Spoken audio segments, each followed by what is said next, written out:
पता है, ताड़का शुरू से कोई ऐसी क्रूर राक्षसी नहीं थी।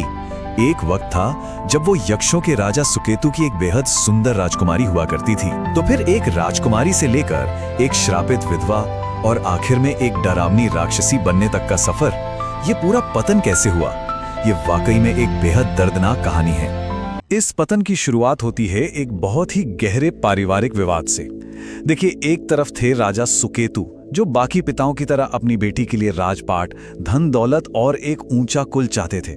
पर दूसरी तरफ थी ताड़का, जिसने इन सभी चीजों को ठुकराकर सुंड नाम के एक कुलहीन गंधर्व से प्रेम को चुना। अपने पिता की आज्ञा के खिलाफ जाकर किया गया ये विद्रोह ही उसके पतन की पहली सीढ़ी बन गया। लेकिन यहाँ एक बात ध्यान देने वाली है, ताड़का सिर्फ एक विद्रोही बेटी नहीं थी, बल्कि वो एक बेहद निष्ठावान पत्नी और माँ भी थी। सच में अपने प्रेम के लिए उसने राजमहल के सारे सुखाराम त्याग दिए। उसके 2 बेटे थे, मारिच और सुबाहु। उनके पालन पोषण के लिए उसने खुशी खुशी जंगल का निष्कासन और घोर गरीबी को अपना लिया। ये सीधे तौर पर दिखाता है कि एक माँ अपने परिवार के लिए आखिर किस हद तक जा सकती है। खैर, यहां तक सब ठीक था, लेकिन फिर कहानी में आता है एक दिल दहला देने वाला मोड़। इस निर्धन परिवार पर प्रकृति का सबसे भयंकर कहर टूट पड़ता है। एक भीषण अकाल। भूख से तड़पते अपने छोटे छोटे बच्चों के आंसू अब माँ बाप से देखे नहीं जाते, और यही वो मजबूरी का पल था जब उन बच्चों की भूख मिटाने के लिए एक हताश पिता यानी सुंड उस भयंकर तूफान में खाने की तलाश में निकल पड़ता है। तूफान में भटकते हुए हताश और भूख से पगलाया हुआ सुंड महर्षि अगस्त्य के आश्रम में घुस जाता है। भूख के मारे उसकी सुध बुध इस कदर खो चुकी थी कि वो सीधे हवन सामग्री चुराने लगता है, और इसी हड़बड़ाहट में वो उस पवित्र हवन कुंड में गिरकर भस्म हो जाता है। 40 सालों से चल रहा एक अखंड यज्ञ पल भर में भंग हो गया। लेकिन जब ताड़का को अपने पति की इस अचानक मौत का पता चलता है, तो उसकी पीड़ा एक रोंगटे खड़े कर देने वाले क्रोध का रूप ले लेती है। अपने पति की मौत के प्रतिशोध में ताड़का आश्रम में कोहराम मचा देती है। वो ऋषियों और उनके यज्ञों को पूरी तरह नष्ट करने पर उतारू हो जाती है, और उसके इस हिंसक रूप को देखकर महर्षि अगस्त्य क्रोधित होकर ताड़का और उसके दोनों बेटों को श्राप दे देते हैं। यही श्राप वो दैवीय दंड था जिसने रातों रात एक शोक संतप्त परिवार को हमेशा के लिए रक्त पिपासु राक्षसों में बदलकर रख दिया। बस वहीं से एक माँ का गहरा दुख एक भयंकर, कभी ना खत्म होने वाले प्रतिशोध में बदल गया। ताड़का का पूरा विश्वास था कि उसके साथ घोर अन्याय हुआ है, और अब राक्षस नीति के हिसाब से उसका न्याय सिर्फ एक था कि इस धरती पर हर तपस्वी को मौत के घाट उतार दिया जाए। तो अब समझ आया, यही कारण था कि वर्तमान में विश्वामित्र का यज्ञ इतने बड़े, इतने भयंकर खतरे में था। श्री राम ताड़का का पूरा दुख समझने के बाद भी उसे सुधारने और धर्म के मार्ग पर लौटने का एक आखिरी मौका देते हैं। लेकिन ताड़का वो इस करुणा को पूरी तरह ठुकरा देती है। उसके अंदर इतनी कड़वाहट भर चुकी थी कि वो बस सूर्यास्त का इंतजार करती है, ताकि अंधेरे में अपनी मायावी शक्तियों से एक छल कपट से भरा जानलेवा हमला कर सके। इस मोड़ पर श्री राम बहुत अच्छी तरह समझ जाते हैं कि अगर ताड़का के इस अंधे प्रतिशोध को बढ़ने दिया गया तो ये एक दिन पूरे समाज के विनाश का कारण बनेगा।